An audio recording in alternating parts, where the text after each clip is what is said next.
vote. On. All right, I'll give Max a second to get the questions up on the screen.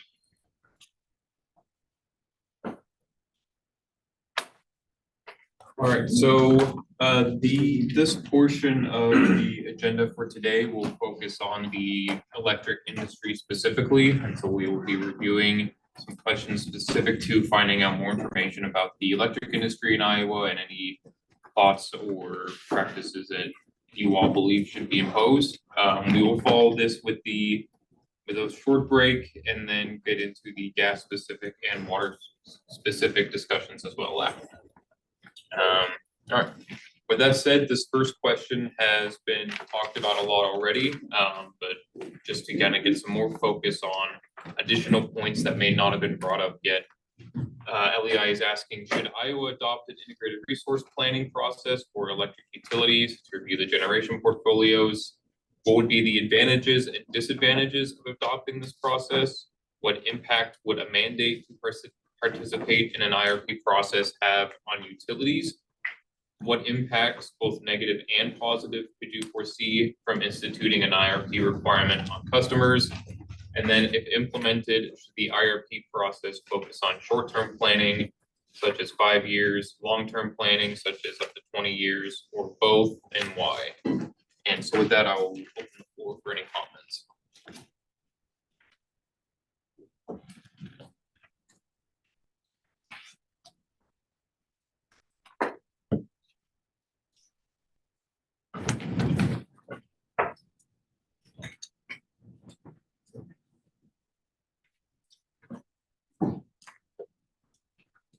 Yeah, nobody else wants to comment on this.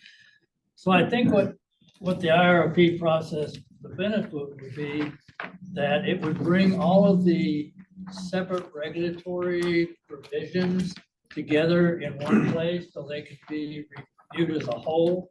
I think one of the downsides of the current regulatory environment is that there are silos of regulation so that decisions are made independent of the total regulatory process. I think one way to address that is through an integrated resource planning process.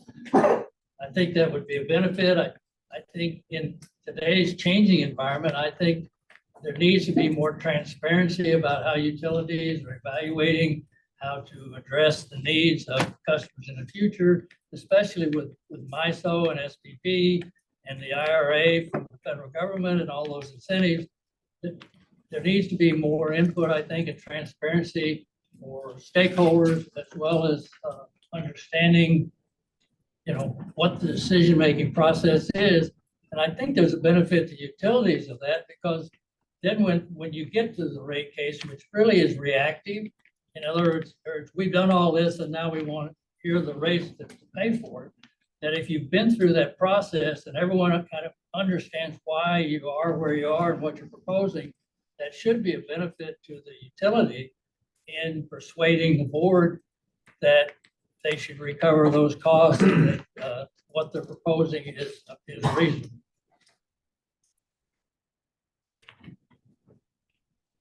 Cecil, we have Grid Strategies on the Zoom call. Yeah, hi, this is Michael Goggin with Grid Strategies, and again, I'm a consultant to Sierra Club, IEC, and ELPC. So yeah, I think first of all, I think an IRP is really essential for cost-effective planning. It allows kind of a comprehensive view of the existing and potential future generation resources, and allows you kind of build an optimal portfolio around those. So I think it is kind of a standard best practice to make sure that utilities are, setting up a cost-effective portfolio that meets reliability requirements. And I think there's well-established procedures for modeling and doing that type of planning in a number of states. In terms of the timeline, I think you do want to have a longer forward look for several reasons. One, you want to make sure that you're not making decisions that you would regret in the future. For example, if you're looking at building long-lasting assets that may be subject to future carbon regulations and make them uneconomic. You want to be accounting for that. So that's one reason to do a long-term planning horizon. Another is that you want, ideally, you can synchronize your generation and transmission planning and be able to have long-term generation plans that MISO and others and the utilities in the state can use for their transmission planning. Now, transmission is obviously a longer lead asset. It takes some time to permit and build. And because of that, you want to, ideally do a co-optimized generation and transmission expansion plan. You want to have a long-term generation plan so that you can plan and build the transmission that you're going to want 10 or so years in the future.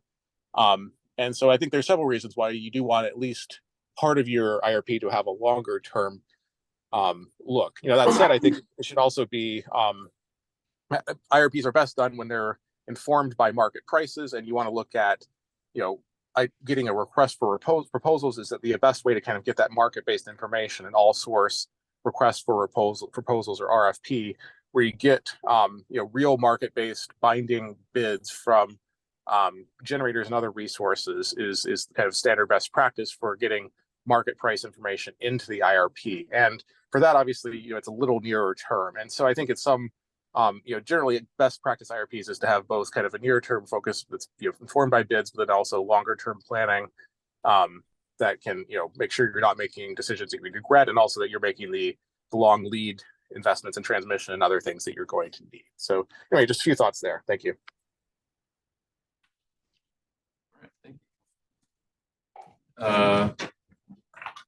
Bradford, Iowa Business for Clean Energy.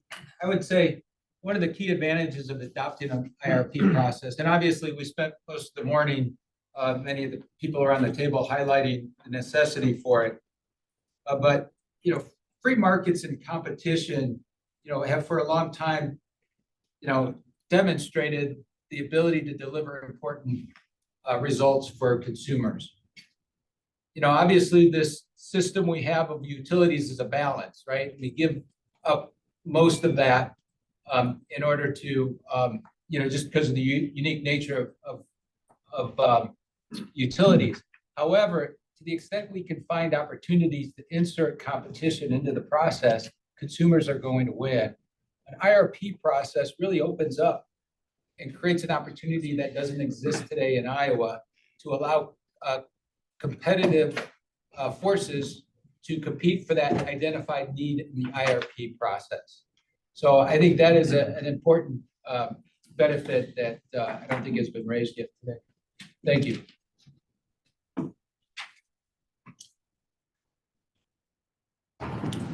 Dustin. I'll be brief.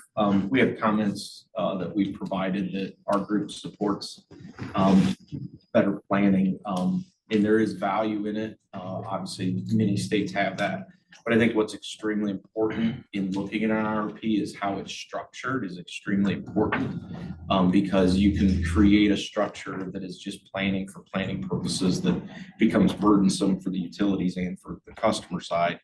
And may limit opportunities for investment that could be beneficial to the customers. So yes, we see value in it, but I think you have to be careful in what it is you're defining from that planning process.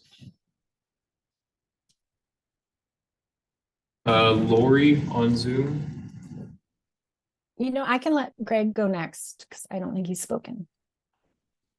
Hey, Greg Aaron from Midwest Energy Efficiency Alliance. I think that's important that a IRP takes that long-term look at, like the 20-year time frame, but also some of the best IRPs that we look at around the region. They include not only that long-term look, but they have a short-term action plan that says, here's what we're going to do to accomplish the goals of this IRP during the duration of time until our next IRP process. And I think it's important to have both of those elements. That's it. Great, thank you. Lori. Thank you. I don't want to be a broken record, so I won't repeat all the benefits I described before about IRPs. I would say that a lot of IRP processes do both short-term planning, such as a 5-year action plan, and long-term planning horizons for the reason Mike Goggin mentioned of looking at long-term risks. I do think IRPs can also just capture the value of resource diversification in a way that we aren't currently seeing in Iowa. It has certainly worked very well to do advanced rate making for wind development in Iowa, but we haven't seen very much solar development, battery storage development, and we're not seeing kind of the well-rounded portfolios that we're seeing in other states. And there are many complementary benefits of wind, solar, and storage. They can, adding solar or adding storage can really increase the value of existing wind resources, for example, increase their capacity value. And we don't currently have modeling happening that takes that look. And lastly, I'll just add, all IRP processes are not the same, and you really need them to be transparent, open to the public, and involve data sharing so that parties can test and challenge assumptions from utilities in order to have them be successful. Thank you. Lori, Jeff? Yeah, I think I agree in the concept. And utilities do planning. I don't want the group here to think that we don't. And Alliant has done an integrated resource plan where we did have stakeholder participation, and we looked at multiple scenarios, alternative portfolios that led to short-term decision making, and then ultimately filings at the IUB. And I just would caution that the planning process itself does not necessarily create the certainty. So when we think about a planning process, we need to think about going into it, what are the goals? Certainly transparency is important. It's important to us as we've engaged with our customers and stakeholders. But then what's the overall the whole regulatory climate and how you execute on that IRP or the resources that were identified in that IRP? I don't think you can look at an IRP as a standalone thing without thinking about the broader context of rate making, whether that means if you have a future looking IRP, do you have a future looking rate case that kind of spans multiple years as well? I think that's really important. So I don't want you to think that Alliant's opposed to planning, because we do planning and we'll continue to do planning. On the stakeholder engagement, absolutely. I would caution though on the public side, as we're in the transition, particularly from coal to more renewable and gas, decisions on coal plant retirements do have impacts in communities and on employees. And so to a certain extent, those decisions need to be made in a very careful way, and how that affects people's lives and jobs. So if you can imagine, if there was a coal plant retirement that was sort of announced before it was really announced, that could have a lot of impacts on people. So we've always approached that very carefully and how we deal with that kind of information. Similarly, thinking about just the changing nature of the availability of new generation resources. And we talked about this a little bit in how we looked at our sort of development of our solar projects and some of our wind projects. The timing and availability of resources to come in through an RFP has changed significantly, maybe from in the old days.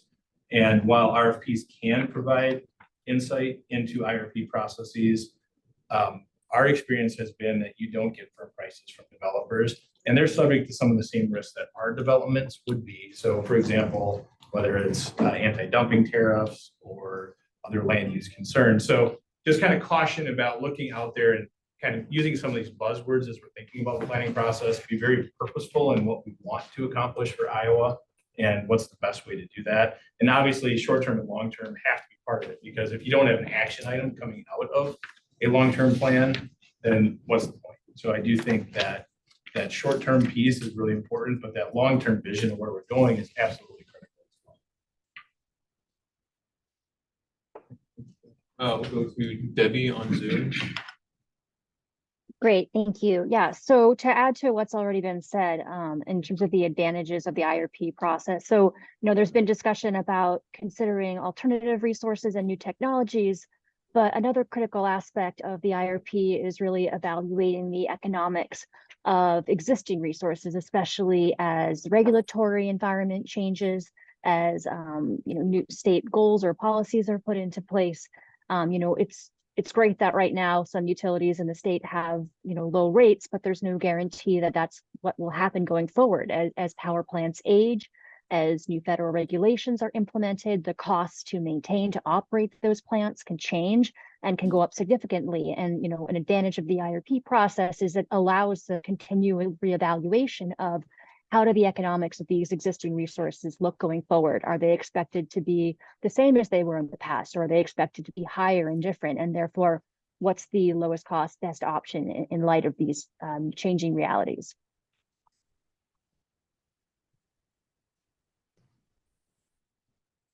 Great, thank you, Debbie. Samantha. Yeah, just to kind of chime in with our position on this, I think from our comments, it was clear we do support an integrated resource planning process in Iowa. Agree that it needs to include both short and long term, and that we do need to be mindful about how we are structuring it and what we are calling an IRP and what all that involves, right? Is it a contested case? I think we would advocate yes. Will parties intervene and then have a say in that? Yes. And then if the board approves yes, then that's indicative to what the utility needs to have as an action item or plan going forward, and they may have some certainty there that the board has approved that plan. Similar to what the emissions plan and budget did for a while, right? You got some certainty just based on approval of that then those expenditures would be recoverable later. So there are options, but I think it will drive cost efficiencies and benefits to both the utilities and to the customers. I think was said earlier. It will address questions of need of a generation resource, which I think Matt brought up earlier. Sometimes we are looking at a case in a vacuum, and that gets back to Cecil's initial point. We've got a lot of piecemeal planning in Iowa, and things are being decided in a vacuum, in a silo, rather than taking that holistic look into if we're getting towards efficiency and cost effectiveness, having that holistic approach is the best way to get at that. And just as a follow-up though, so it seems from kind of all the discussions that we've had today, everyone is more or less in favor of a planning or IRP or however you want to call it process, that we are not seeing any negative downsides to either utilities or customers as far as implementing a required planning process. I'm not sure we would agree with the required planning All right, yeah. process. I think planning is important, and it certainly is something that we do as utilities, and it supports when we need to be having the board make decisions for us, whether it's in our rate reviews or in our bringing forward our advanced rate making materials. Yeah, Tom Speg from a mid-American perspective, I know this won't be a popular opinion, but I do think there's disadvantages of an IRP process. I think it limits flexibility from a generation perspective. There are opportunities, and I think Dustin referred to this, is that there are opportunities that come in the market, either through purchase of existing assets, PPAs, other opportunities that if you have to go through an IRP process to be able to get those approved to add as a generation resource, I think it could potentially harm customers. So I think it does limit the flexibility. And I think the other thing it'll do is it's going to lead to somewhat increased costs, just from not necessarily from a generation perspective, because the whole view would be around least cost planning, depending on how you define that. But I think the other thing would be administratively, it would take a lot of resources within the company to deal with an IRP process on some sort of regular cadence every 2 years, every 3 years. And I know in talking to some of our sister companies that actually have IRPs, their experience has been is that you just finish one and you start the next one. And once you get the one done, it's stale by the time you get the next one started. So I think there's the question about how usable is it really from a long-term planning perspective if you have to update it every 2 years.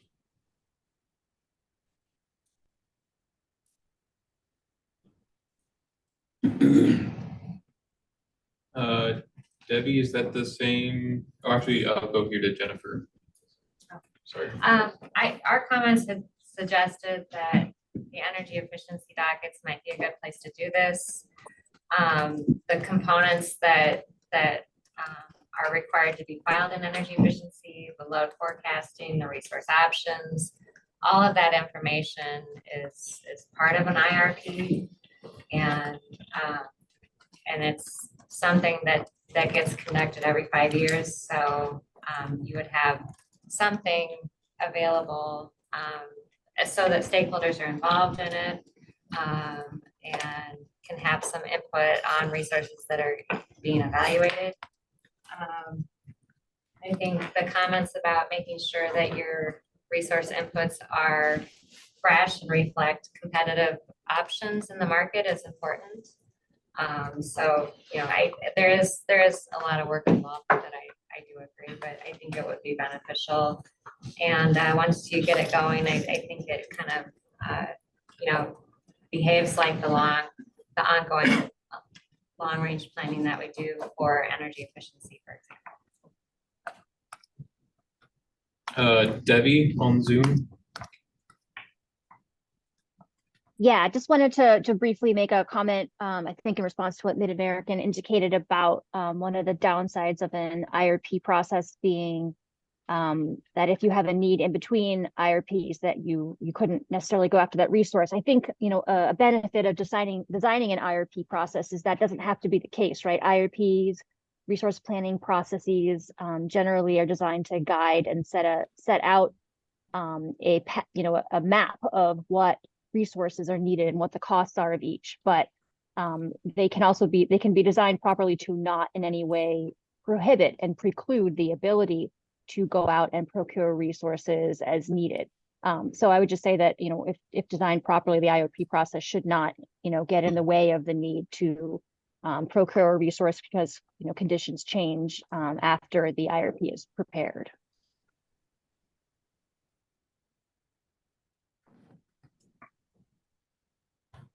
Samantha? I just had a question actually to Ms. Eastler. Were you saying that you thought the energy efficiency statute has the framework already in it for this, or that would be a natural place to incorporate an IRP process? Well, we have in 476.6, I think 16, the forecasting requirements. And in the energy efficiency statute, we have, you know, the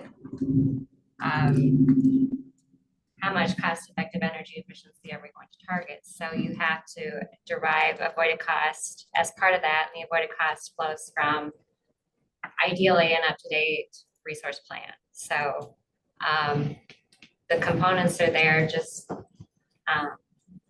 in the energy efficiency rules, but you know, I don't think it's being currently viewed as the time and the place to hash out what the plan is and whether it's including the appropriate mix of resources. So I'm just saying that could be a venue for the stakeholder engagement that seems to be important, and providing kind of that regular updating that is needed.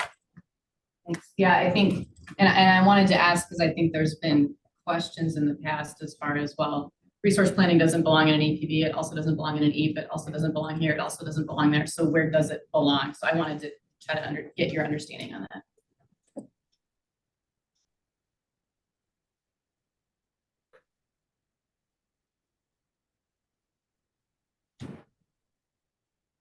Okay. All right, great. Let's move on to the next question. Are the risks associated?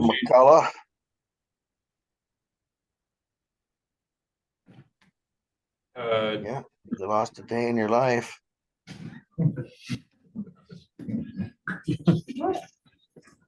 I'm doing good.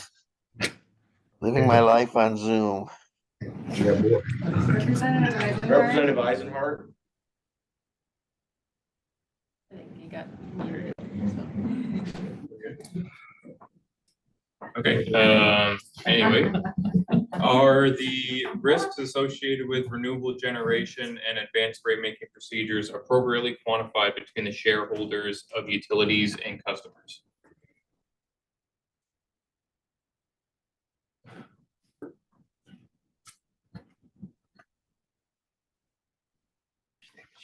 I'm not sure if I understand this question entirely. This is Jeff from Alliant. Thinking about it, there's customers benefit as well from these projects, tax credits, energy, capacity sales. So is this more about, I guess, what are we trying to get at here? Like what are we talking about in risk, from the standpoint of risk?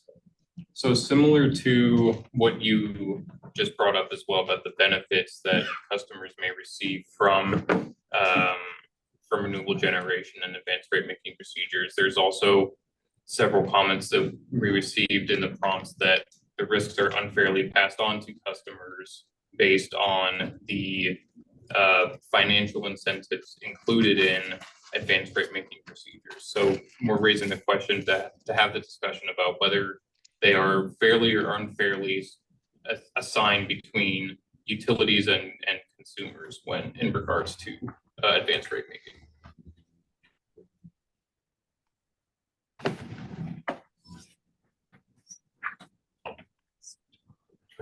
Dustin. I would just say, when I think of your question on the risk side, I mean, one of the things that concerns us is the reliability side as you get rid of base load and have a portfolio. I mean, we're all looking at it, what the grid will look like. Something has to fill that gap. So that's our concern on the reliability side. We had an event just last week, an interruption. And so, but that, at the base level is, somebody's at the least base level, somebody's air conditioner not being on a hot day. In our scenario, it could mean a set of petrochemicals that are midway through a process that explode if you're not doing it at the right time. So I think that's what we're concerned about long term. That reliability stool is extremely important.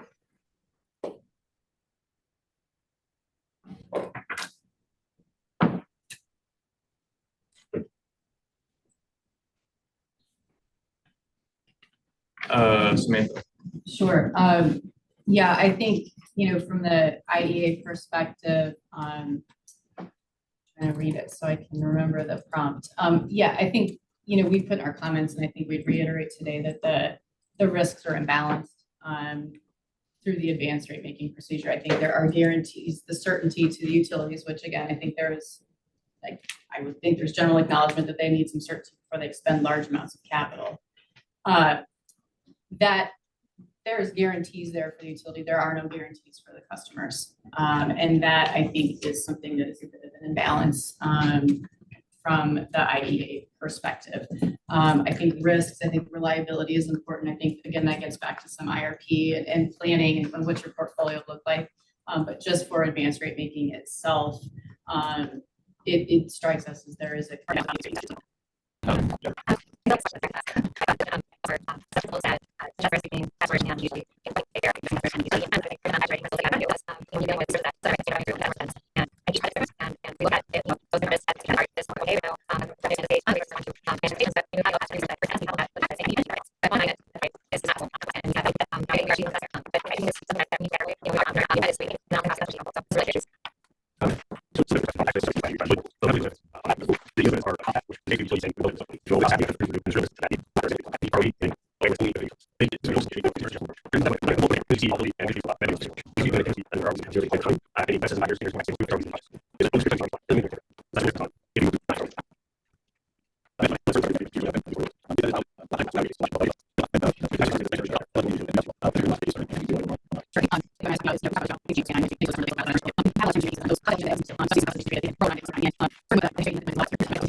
So I think with that, if I may, IEA, I think would support different options and additional options for sophisticated energy users who are able to procure their own supply or do some of the same market responsive market-based rate. A lot of the very sophisticated energy users have entire departments villages. They can actually manage their load from location to another and optimize that, which can provide benefits to the grid. So that's what we got clarification on that question. I wasn't sure what you meant, but yes, that is something that IEA supports and would like to discuss further in this process.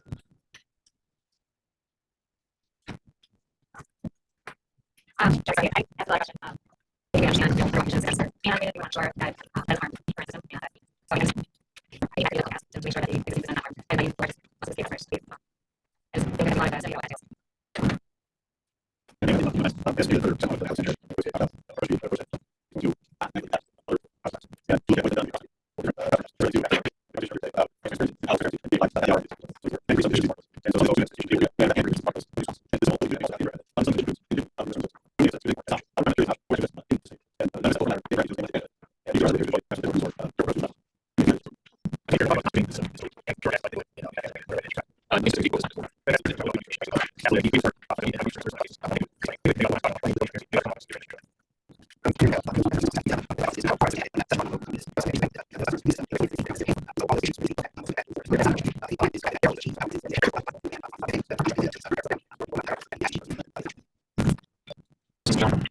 Okay, we received a question in the chat from Representative Eisenhart, wanting to ask if the governor's proposal to eliminate the OCA's consumer advisory panel is granted by the legislature, will the committee for consumers be in making dockets?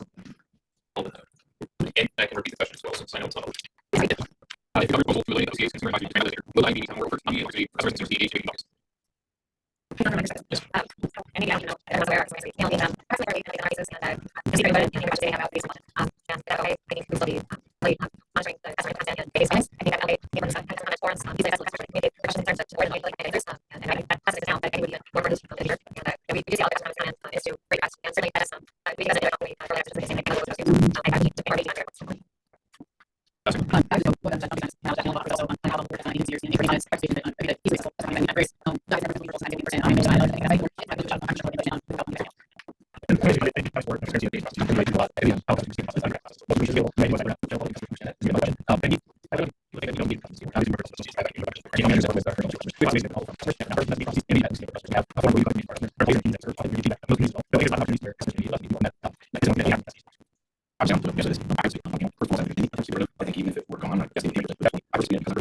I don't know that anybody disagrees that the PGA, which has allowed companies to recover the cost.